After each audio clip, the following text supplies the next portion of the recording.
It had rained for 2 days straight, one of those stubborn, slanted drizzles that made everything look like it came out of a low-budget detective film. In a concrete yard behind a city-funded K-9 facility, rainwater puddled like tiny lakes around cracked pavement. Cages rattled with restless barking, echoing off the stained walls like a symphony of forgotten warriors. And in the very last pen, farthest from the warm, dry indoors, lay Rex, a once decorated military K-9 who now resembled a damp rug more than a national asset. He didn't stir when the worker walked by. Not even when the man paused to slap a thick red tag on the outside of his gate. Disqualified, euthanize, 24 hours. It was official-looking. Bureaucratic font. Laminated, even. Rex blinked, unimpressed. "Don't look at me like that," the worker muttered, tugging his hood against the wind. "You bit the major. That's not exactly a handshake." Rex yawned and turned his back to him. If dogs could roll their eyes, his would have done a full 360. Somewhere across town, in a dusty mechanic's garage that smelled of old tires and burnt coffee, Luke Maddox was also having a bad day. His '94 Chevy Silverado sat on a lift like a moody teenager, refusing to get out of bed. The wrench he hurled across the room made a satisfying clang, landing next to a lopsided coffee machine that hadn't brewed anything remotely drinkable since 2006. He slumped into a cracked leather chair, wiped grease from his hands, and flipped on a tiny television balanced precariously on a stack of hubcap. Static fizzled, and then the local news anchor appeared with her usual expression of feigned concern. In other headlines tonight, 5 retired K-9s will be auctioned tomorrow to the public before they are, permanently retired. Sources confirm that one of the dogs, a German shepherd named Rex, was disqualified due to behavioral issues. Luke froze. His chest tightened. On the screen, a grainy photo of Rex appeared. Clean, alert, regal. Not like now. The dog in the photo looked straight into the camera, almost challenging it. Luke reached behind him and pulled down a dusty photo frame. His brother, uniformed, young, beaming, stood beside that very same dog, his arm wrapped around Rex like they were childhood friends. "You're still alive," Luke whispered, voice cracking slightly. The Silverado's engine gave a sudden pop, either from sympathy or spite. Luke hadn't seen Rex in over 3 years. Not since the letters stopped coming. His brother had died on duty, and the military said nothing about the dog. The grief hit Luke sideways like a wrench to the back of the knees, and he'd buried himself in this garage ever since. The next morning, Luke did something truly reckless. He combed his hair. It didn't go well. After a short, one-sided argument with his reflection involving a comb, a curse word, and a Band-Aid, he threw on his best flannel shirt, cleanish, and drove 2 hours to the auction. The place looked more like a county fair without the funnel cake. Wealthy bidders stood in neat rows, sunglasses perched on noses too proud for clouds. They held lattes in one hand and crisp checkbooks in the other. A few kids bounced on their heels, begging their parents for a cool army dog. A voice boomed through a microphone. "Up next, we have a retired K-9 who unfortunately did not pass final behavioral check. His name was Rex. Let's take a look at him."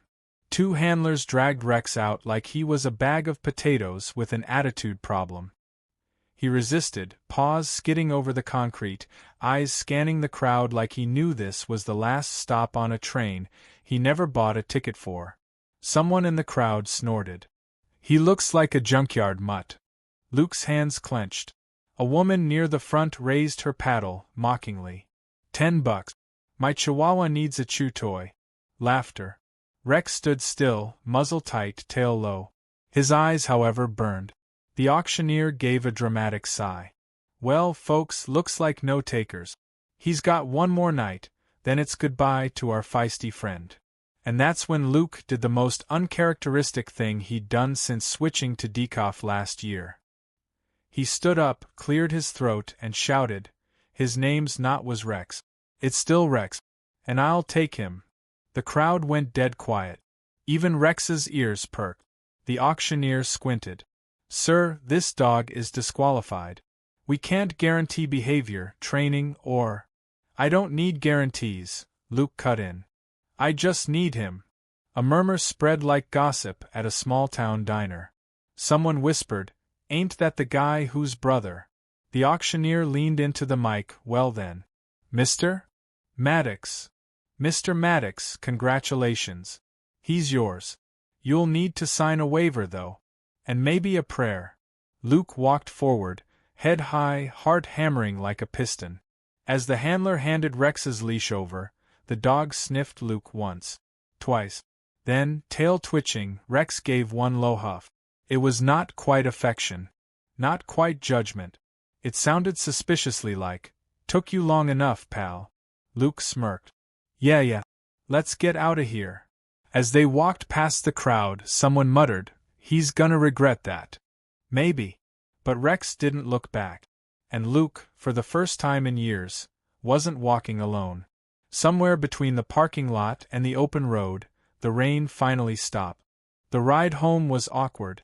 Luke's truck smelled like gasoline, fast food wrappers, and a hint of broken dreams, but Rex didn't seem to mind. He sat in the passenger's seat like an overqualified co-pilot, eyes fixed forward, ears twitching every time the truck groaned going over a bump. "You know," Luke said, glancing sideways, "you could at least pretend to enjoy this." Rex responded with a slow blink. "No? Nothing? Not even a tail wag?" Another blink. It wasn't exactly the heartwarming reunion Luke had imagined, but he'd take it. They drove in silence for a few miles, passing wheat fields and rusted-out barns that looked like they were one sneeze away from collapsing. Luke finally broke the tension. "Okay, fine, I admit it. I don't know what I'm doing. You're a decorated war dog. I'm just a guy who argues with carburetors for a living. But we'll figure it out." Rex sneezed. It was impressively judgmental. Back at the garage, which doubled as Luke's bachelor pad if you counted a mattress on an oil-stained floor and a mini fridge stocked with questionable yogurt, the dog made a slow circuit of the place. He sniffed the corners, examined the greasy toolboxes, and gave the coffee maker a long, suspicious stare, as if it might explode at any moment. Luke flopped onto his worn-out recliner, which let out a creak that sounded suspiciously like a death rattle. "Home sweet home, buddy." Rex sat down, then lay down, then immediately stood up and walked to the door. "You just got here." Rex stared. Right. Outside." "What? My bad. This whole dog owner thing is new to me." They strolled through the empty lot behind the garage, where wildflowers pushed stubbornly through cracks in the pavement and a retired tractor sat like a beached whale. Rex trotted ahead, nose to the ground, while Luke tried to keep up without stepping on a loose brick and reenacting a cartoon fall. Halfway through the walk, Rex froze. Luke didn't notice at first. He was too busy cursing his shoelace, which had chosen that exact moment to untie itself like it had a grudge. Then he saw it. Rex's posture changed. Rigid. Alert. Focused. The way soldiers tense up just before everything goes sideways. Luke's heart dropped. "What is it?"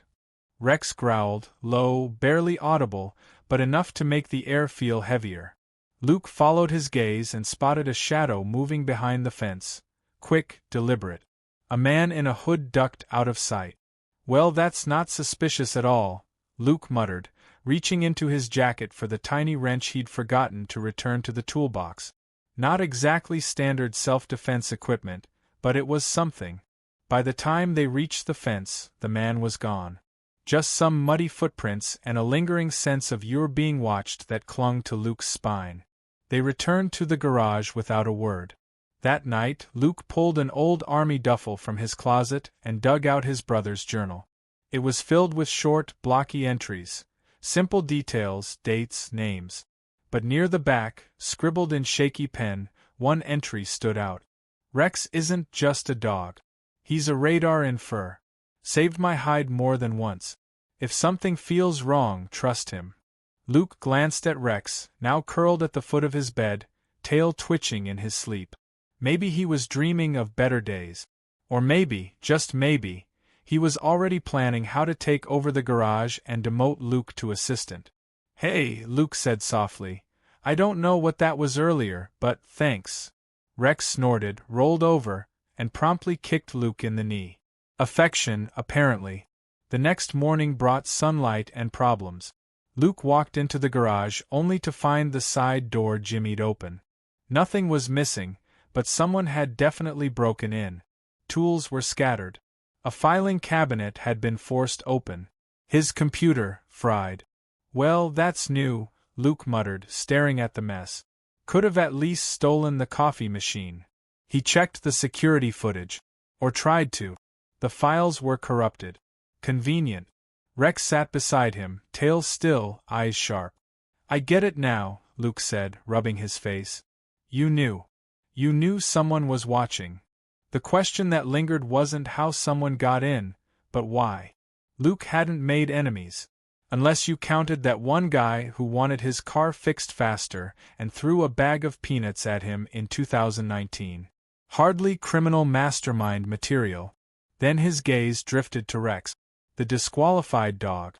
The one nobody wanted. The one his brother trusted with his life. "What did you see out there, boy?" he asked quietly. "What do they want with you?" Rex didn't answer, obviously. But his ears flicked, as if acknowledging that the puzzle pieces were starting to align. Later that afternoon, Luke was changing the oil on a '97 Buick when an unmarked black car pulled into the lot. Because of course it did. Two men in dark suits stepped out. Sunglasses. Earpieces. The whole men in not so much black but midnight charcoal look. Luke straightened, wiping his hands. "Can I help you gentlemen, or are you here to buy mystery yogurt from my fridge?" One of them flashed a badge. Too fast for Luke to read. "We're looking for a dog. German Shepherd.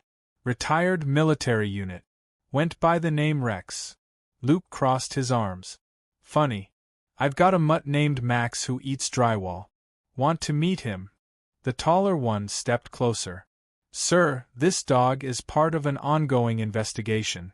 We believe he was involved in a sensitive operation overseas. Classified." Luke's heart skipped. He glanced toward the garage door where Rex sat, watching, waiting. "You mean the one they said was unfit for service?"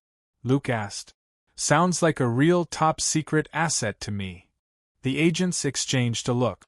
A flicker of something passed between them, frustration? Annoyance? Guilt? "If you see anything unusual," the shorter one said, handing him a card, "call this number." They left. Luke didn't take his eyes off Rex for a long time. Rex didn't blink. That night, Luke bolted the doors and left the light on. Whatever they thought was buried in the past had just followed them home. Luke didn't sleep much that night. He lay on his lumpy mattress with a socket wrench under his pillow, because apparently, that was his life now. His eyes darted to every creak and groan of the garage like he was living inside a horror film, minus the popcorn and with way more transmission fluid. Rex, on the other hand, was perfectly at ease. He slept like a log. A very judgmental, highly trained, military-grade log. When morning came, it brought with it three things: overcast skies, a mild sense of doom, and an unexpected visitor. Her name was Tara, and she was the last person Luke expected to see standing outside the garage holding a bag of dog treats and wearing a frown like it was a fashion accessory. "I heard about the visit," she said before he could ask anything. "The suits. The break-in.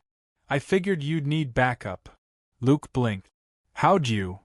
You really think Frank didn't call me the second your place showed up on the local police log?" Frank, the local diner owner, was both a waffle artist and the town's unofficial gossip meteorologist.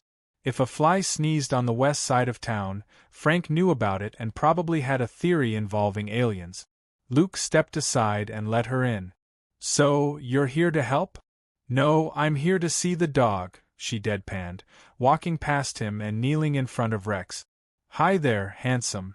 Rex, ever the professional, sniffed her hand, then sat down like he was conducting an interview. Luke leaned against the wall. "You two want a room?" she smiled. He's better company than most of my exes. Rex sneezed. Loudly. Luke tried not to take it personally. They sat down over coffee, well, technically coffee. Luke's brew had been described as liquid regret more than once. So, what's the theory? Tara asked. Luke sighed. I think Rex knows something. Or saw something. Overseas. Something they don't want getting out. And they let him go?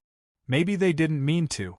Maybe someone helped him disappear and changed his status to unfit. My brother might have known. That's why he asked me to take Rex if anything happened. Tara leaned back, crossing her arms. So what now? You wait for the agents to come back with matching black vans and matching bad attitudes. I was thinking more along the lines of figuring out what Rex knows, before someone else does. Rex thumped his tail, as if approving the plan. And so, Operation What the Heck Did You See began. They started small, pictures, sounds, smells. Luke printed out photos from military reports, various landscapes, even old team rosters. Most earned zero reaction. Rex was unimpressed by desert shots, helicopters, and, for some reason, his own old unit badge. Then Luke found something buried in his brother's journal, a hand-drawn map with coordinates and the words Rescue Zone Bravo, compromised? Scrawled beside it. He showed it to Rex. The reaction was instant. Rex growled. Low. Controlled. The kind of growl that didn't come from a sore paw or a bad dream. This came from memory. From something that still hurt. Luke swallowed. That's it, isn't it? Tara looked between them. So we go there? Technically it's in the middle of nowhere, 3 states away, and likely crawling with people who enjoy long walks on the beach and deleting witnesses. She shrugged. Road trip? Luke stared at her. You're not normal. Neither are you. Now grab the dog. The next day they loaded up Luke's truck. Rex in the back seat, Tara navigating, Luke gripping the wheel like it owed him money. The highway stretched out like a ribbon of potential disaster, and every mile they drove brought a little more tension. I feel like we're in one of those buddy cop movies, Tara said. I'm not sure which one of us is the cop, but Rex is definitely the brains. Behind them, Rex barked once, sharply. Probably agreement. Or a request for jerky. By sunset, they reached the edge of the mapped zone, an abandoned military compound surrounded by rusted fencing and no trespassing signs that may as well have read welcome, curious idiot. They parked in the tree line and crept forward, flashlights off, hearts thumping. Rex led, nose low, body tense. The place was quiet. Too quiet. Until it wasn't. A spotlight clicked on with a blinding glare. Voices shouted. Feet pounded across gravel. Run! Luke yelled, grabbing Tara's hand. They sprinted. Through brush, under broken fences, Rex zigzagging ahead like he had a blueprint of the place burned into his memory. Behind them, figures chased, 3, maybe 4. Shouts echoed. A bullet pinged off a metal tank to their left. Finally, they ducked into a collapsed bunker, breathing hard, hearts racing. Rex growled again. This time, not at the danger, but at something in the darkness. A figure stepped forward. Older. Lean. With a weathered face and the kind of eyes that had seen too much. Rex, the man whispered. Rex froze. Then, slowly, he stepped forward. He sniffed the air. And whimpered. The man knelt down. Is that you, boy? You're alive. Tara whispered. Who is that? Luke's voice was quiet. I think that's someone from his unit. The man stood. My name's Carson. I worked with Rex. I was there the day everything went south. I've been hiding ever since. They tried to bury it. We weren't supposed to survive. Luke stepped forward. What happened? Carson looked at them. Tired. Haunted. Rex saved 5 of us. He disobeyed a direct command to abandon. Then he disappeared. We thought he was dead. Tara put it together. And someone didn't want that story getting out. Carson nodded. Because the mission wasn't just compromised. It was sold out from the inside. A silence fell over them like dust. Outside, the shouts faded. The men had moved on, unaware of what had just been uncovered. Rex curled up beside Carson, calm now. Luke looked at Tara. What now? She smiled grimly. Now? We make noise. Luke nodded. Yeah. Let's tell the world what this dog remembers. And somewhere in the shadows of the broken compound, a story long buried started to claw its way into the light.